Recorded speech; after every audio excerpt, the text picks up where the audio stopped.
Hello, welcome. Today's lesson will be on using alphacam Ultimate Router and how to apply toolpathing to a 3D model. This is a 3D model that I just created in Aspire. You can see my previous video where I explained how I made this file.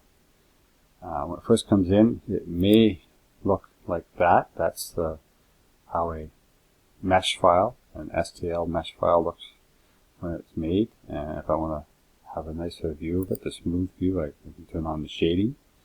The other problem you may have is that when it comes in, it has the bottom of it at 0, where I want to prefer to work to in alphacam with the bottom top being at 0.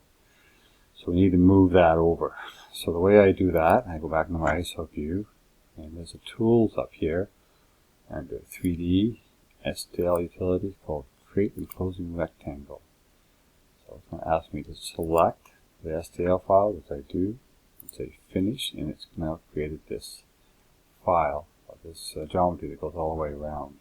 Okay? Now what I want to do is I want to move that upper corner down to 0, 0. So I have to select my move command, make sure I select the whole object, which is the geometry and the STL file. Zoom in on this corner and select hit escape. I'll choose the auto snap doesn't work, so I have to choose the end snap there. I get to that end one there. Now it tells me where the location is down here. I'm going to change all those to 0. 0, tab, 0, tab, 0. Okay. And escape to leave that, and now you'll see if I look at the side view, and now at the top of my model at 0. This makes it easier for simulation and for machining. Okay, that also means that I can actually use that as my as a border, if I will, when I'm doing my machining, which I'll show you in a little bit. So the first step is to choose my bit, and this is where I have this is the folder I have my bits in, and I'm working in metric, so I'm going to be using metric. And then my preferred bit is this 3mm or 1/8" diameter tapered ball nose bit. Double click on it, put it in the drawing. Now nothing much changed over here, but I've looked carefully down here. It's kind of hidden because of the size of my screen. I have a new icon available called 3D Solid Machining. Click on that and follow my way through the dialog boxes. Use 3-axis because I only have a 3-axis machine.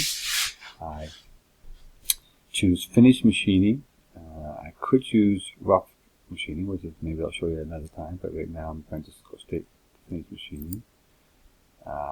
Best machining strategy for what this kind of work is for parallel projection, so I leave that as it is. And this is where I could choose boundaries.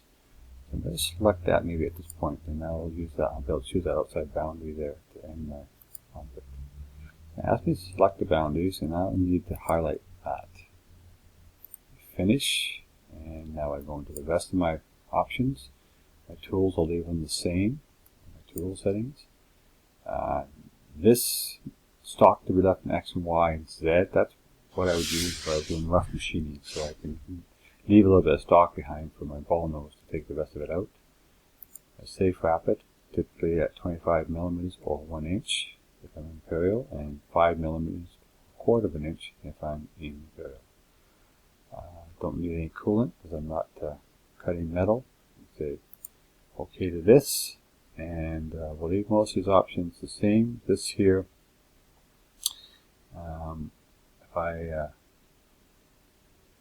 this sets the width of my cut, and right now it's set to 50% overlap, so half of the width of the actual bit. So I can adjust that, which I'll do a little later on. Just every time adjustment I make will make it run a little slower. So we'll just leave it as it is, say OK to this. Now once we just select it, I have to just click on my object and say finish.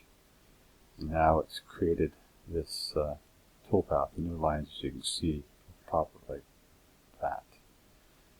And if I want to visualize how that looks, I can go to my solid machining option, and when I click on the shaded solid simulation, it's going to ask me for material not defined, and I'm going to use default. That'll be fine.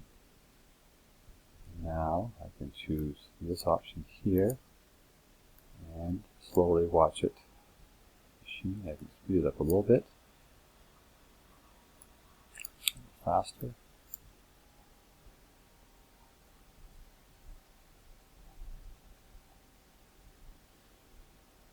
Now, if I want to speed it up, depending on the speed of the machine, this can be a slow process. What I find is if I go over to the setting here, which is shows basically the stock, so the shaded stock. If I drag this down and make it less transparent, it goes faster.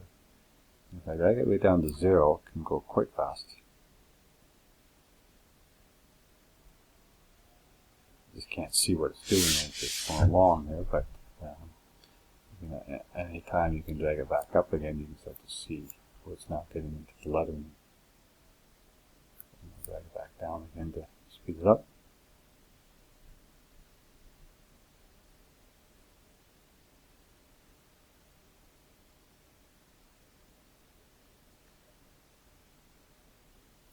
Okay, so I just paused the recording for a little while so you don't have to watch the slow process of the simulation. Now we're back and you can start to see what the file is looking like. I can zoom in and rotate it around and see what it looks like. At the point I'm going to stop it and move out of the simulation mode and back into view here. What I want to do is I want to go into my operations and I want to show you how to make an adjustment to make it cut a little finer. I choose edit and continue through my options here until I get to this solid machining parallel option. So here's the width of cut. So I want to make it a little nicer cut. Right now it's at 50% overlap. So if I divide this by 2, that changes the width of cut in half. So now I'm at about 25% overlap. And say OK. And now, I can't quite see it, but if I look at my object and my shading off. Oh, still processing. Just taking a little bit. I'm going to pause the video while it processes the tool path. Alright, so now you see after it's finished processing that the tool paths are quite a bit closer together. So it's going to give a much finer, smoother finish. So I'm going to go into my solid simulation, choose that option, choose the machining, and now what I'm going to do is I'm going to turn the transparency off and pause the video and come back when I can have something to show you. To make it go a little faster. Okay, so welcome back. You now see I've got most of it machined. I'm going to pause the simulation here so it doesn't take too much CPU power here. If I zoom in, you can see it's a little smoother. My passes are a little bit closer together, and now I'll have less sanding to do to smooth it out. But you can see there's actually the edges of the panel rounded around there. Yeah, so there you are. There's how to apply tool pathing to 3D file button from Spire in alphacam Ultimate Router. Good day.